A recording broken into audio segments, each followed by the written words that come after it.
My name is Lisa, and I am 37 years old. I live with my husband Larry. We both work for the company that my father-in-law founded. Even though my father-in-law has retired, he built a small construction company into a business that makes $300 billion a year. He bought other construction companies, and while he was sometimes tough, everyone admires his great business skills. Larry, who was chosen to follow in his father's footsteps, was raised as a pampered child and has a gentle character. I worry that he isn't strong enough for the tough business world. While being gentle might sound good, in reality, he is very indecisive. I have started to feel he isn't fit to be a husband, let alone a CEO. Larry has even admitted, "I'm not cut out to be a CEO. I'll probably just be a figurehead if I become one. It's easier for me that way." He shows no real intention of seriously taking over the company. We've been married for 10 years, and lately I've grown frustrated with his lack of initiative. In contrast to Larry, I consider myself to be quite decisive. It seems my father-in-law, during his active years, appreciated this about me and gave me various tasks to do. Before marrying Larry, I worked at a bank, so I am used to managing finances and always think about the numbers while working. When I got married, I quit my job at the bank and planned to become a full-time homemaker. However, my father-in-law asked me to work for the construction company instead. Shortly after I started working, my father-in-law began inviting me to participate in board meetings and asked for my opinion on management matters. At first, the board members seemed skeptical about including the founder's daughter-in-law in important meetings. But as I consistently provided useful insights, they started listening to my suggestions. Although Larry was also a board member, he rarely attended meetings, and this was accepted by the other board members and my father-in-law as normal. When I came home from a meeting one day, I found Larry casually watching TV. "Why didn't you attend today's meeting?" I asked angrily. "You're a key member. You should take it seriously." Without showing any guilt, he replied, "Even if I go, I don't really understand the discussions. Besides, the board members prefer you, so there's no problem, right?" I wondered if he was upset by my involvement in board meetings, though he made such remarks. My father-in-law has been teaching me the details of running the business and seems to be grooming me as a successor. I started enjoying being involved in management, and before I knew it, I was working hard to meet my father-in-law's expectations. About 3 years after I started attending meetings, my father-in-law retired completely. When there were major decisions to be made, the board members would consult me while Larry was sidelined. I had hoped that being in such a situation would push Larry to work harder, but instead, he became even more disengaged from his work. Although he would come to the office in the morning, he'd disappear somewhere by noon and just stay home for the rest of the day. When he saw me at home, he wouldn't talk about work at all, seeming indifferent to the company's affairs. Meanwhile, my workload at the company was increasing, and I was getting busier. After my father-in-law's retirement, the board members relied on me more and more, and I was given duties similar to a CEO's. Given that we're a large company with many employees, I've been committed to increasing sales and profit for the sake of our workers. With the hard work of our employees, our sales began to grow. I found running the company more interesting and became more engrossed in my work. Conversely, my husband Larry seemed to be losing interest in his work, and his appearances at the company began to diminish. The conversation between us at home had lessened, and our relationship began to become tense. "I ran into your sister Nancy today, and we had lunch together," Larry said when he came home. My sister Nancy is 3 years older than me and had just divorced about 4 months ago. The cause of her divorce was infidelity on her part, which led to a big commotion when her enraged husband stormed into our parents' home. My husband Larry went to my parents' house to calm down Nancy's husband in my place since I was busy with work. Larry, who had a gentle upbringing and a calming personality, managed to convince Nancy's raging husband to leave for the time being. Later, Nancy told me, "Your husband is really something. He handled my raging husband so effortlessly." She praised Larry. Nancy's husband, in his anger, must have been disarmed by Larry's calm and easygoing demeanor. Nancy was able to divorce her husband after paying alimony, but since this incident, she seemed to look at Larry differently. Until then, she seemed to have thought of Larry, who was not particularly attractive and is indecisive, as just a rich, pampered son. But after the incident, she seemed to believe he was a respectable business owner. Nancy, now single after her divorce, probably saw Larry as a great catch, as she always loved wealthy men. But I, who was engrossed in work, could not imagine such a thing. Of course, my sister wouldn't have known that Larry is just a nominal executive who doesn't actually manage the company. Nancy's ex-husband was an elite employee of a foreign company and bragged to me at their wedding, "My husband is an excellent employee with a high salary, and on top of that, he's handsome. You're jealous, aren't you?" Her ex-husband was handsome, smart, and carried a stylish vibe. I couldn't understand why she would cheat on such a wonderful husband. 5 months after hearing from Larry that he had lunch with Nancy, I returned home to find Larry unusually serious. "Lisa, I have something to discuss," he said.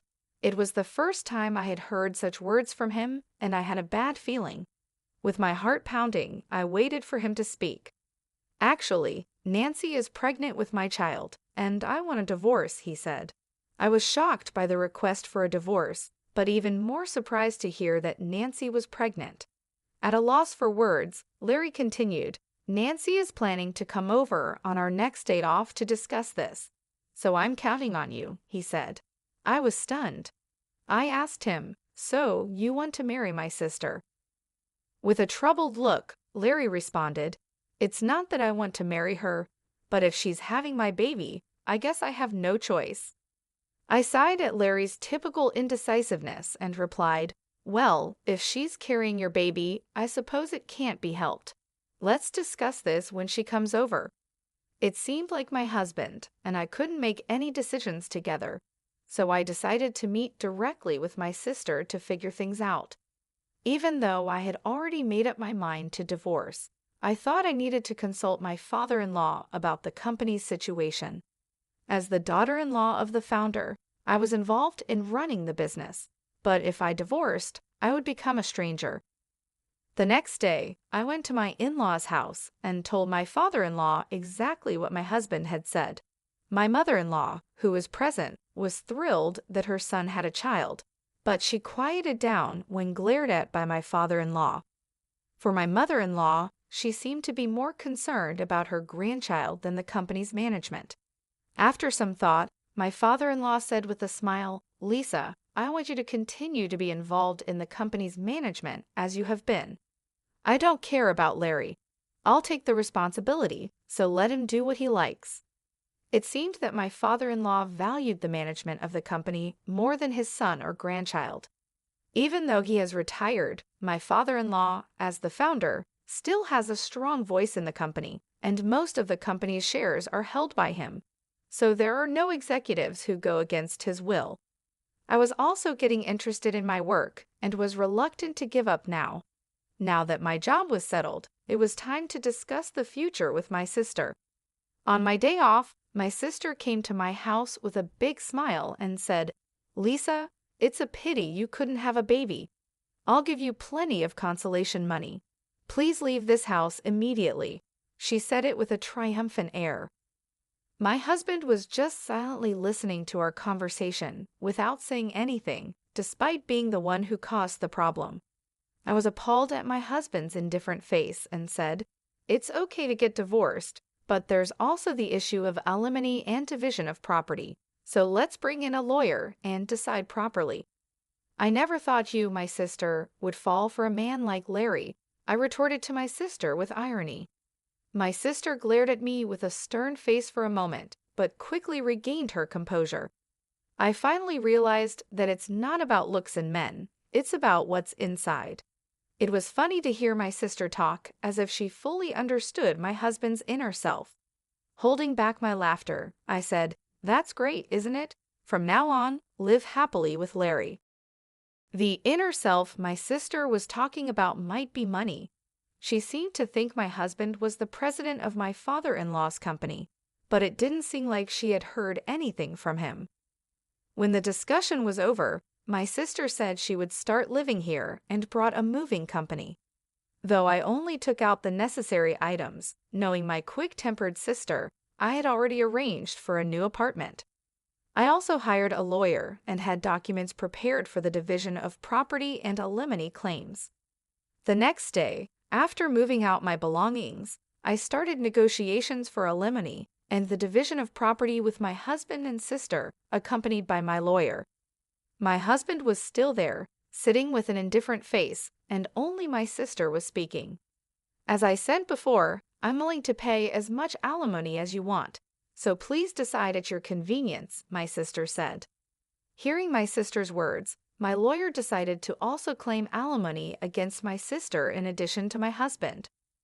My sister is still paying alimony in installments to her ex-husband, so my lawyer had said in advance that it might be impossible to claim alimony from her.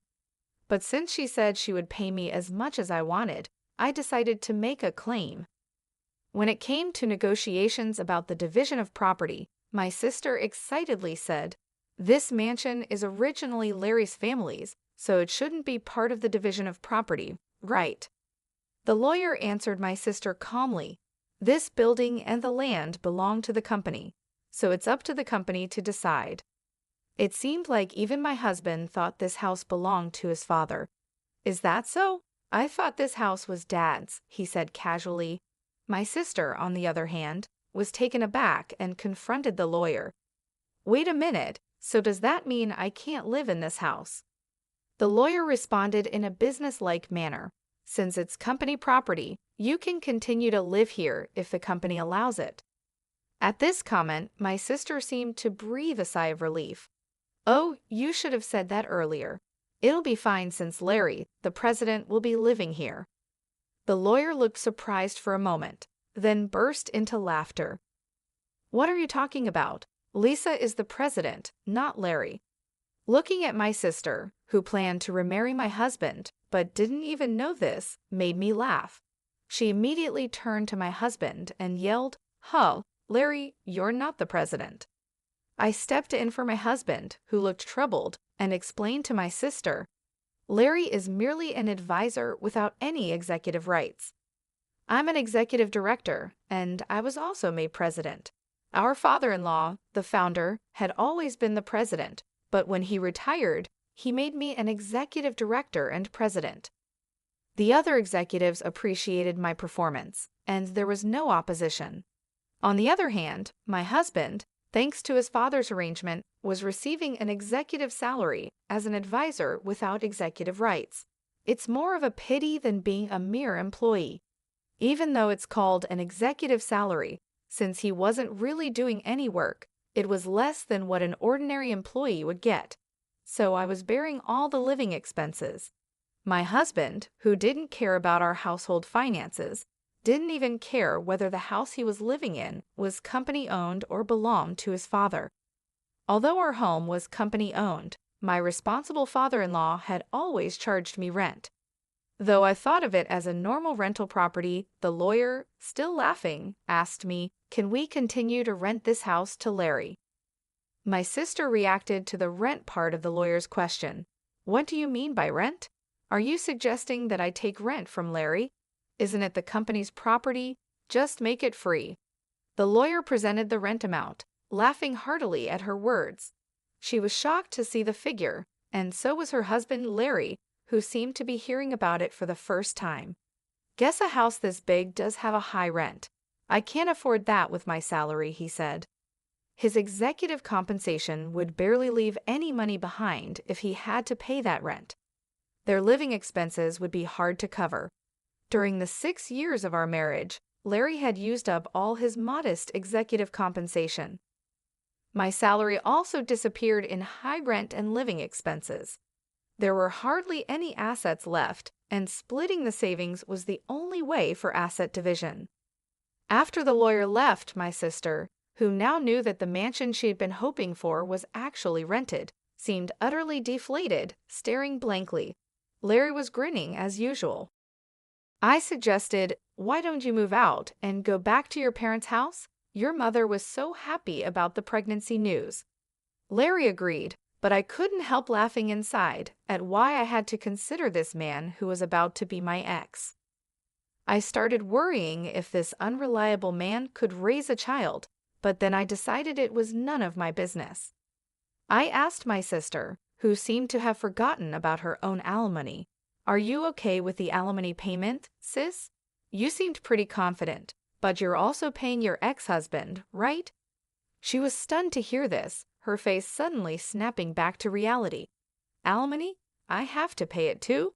she asked, astonished, seemingly having heard nothing of the discussion earlier. "You said, 'I'll give plenty of alimony,' but you weren't expecting me to pay it, right? My salary is really low," she continued. Larry and my sister exchanged surprised glances. Watching these two made me want to burst into laughter. I had already obtained signatures on the divorce papers and alimony request documents. It didn't matter to me, but seeing Larry and my sister like this was pathetic. My ex-husband, who had remarried my sister, had returned to his parents' home just as I had warned. But there seemed to be constant quarrels between my sister and my in-laws. The main cause of the conflict was the lie about my sister being pregnant with my ex-husband's child. His mother, who was hoping for a grandchild, was extremely angry. My father-in-law, who had disliked my sister for stealing his son from me from the very beginning, hadn't even spoken to her. He fronted the alimony for Larry, and I was paid in full. But my sister, seeing this, pleaded with him, "Dad, could you please pay my alimony as well?" To this, my father-in-law responded, "I have no reason to be called Dad by you." He was fuming. Not being able to obtain anything she had hoped for, my sister ran away from my ex-husband's family home without a word and went missing. She had practically remarried my ex-husband just to bear the burden of alimony, which was utterly foolish.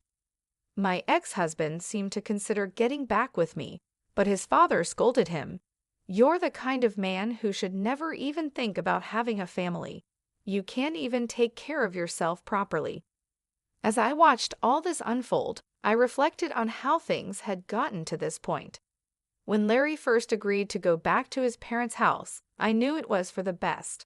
His mother was thrilled about the baby, but I couldn't shake the feeling that Larry was completely unprepared for the responsibilities of parenthood. His indifferent attitude throughout our marriage hadn't changed, and I doubted it ever would. Seeing my sister's shock when she realized she had to pay alimony was almost comical. She had been so confident, but she clearly hadn't thought things through. Her financial situation was already strained, and adding more payments would only make it worse. I wondered how she could be so naive. The negotiations for alimony and the division of property were surprisingly straightforward. My lawyer was thorough and ensured that everything was handled fairly. Larry and my sister, however, seemed lost and overwhelmed by the process. They exchanged glances of surprise and confusion, making it clear that they hadn't fully grasped the reality of their situation. Moving out of the house was a significant step for me. I had already found a new apartment and made arrangements to start fresh. The house, which I had once thought of as a home, now felt like a burden lifted off my shoulders. It was company property anyway, so leaving it behind felt like shedding the last remnants of my life with Larry.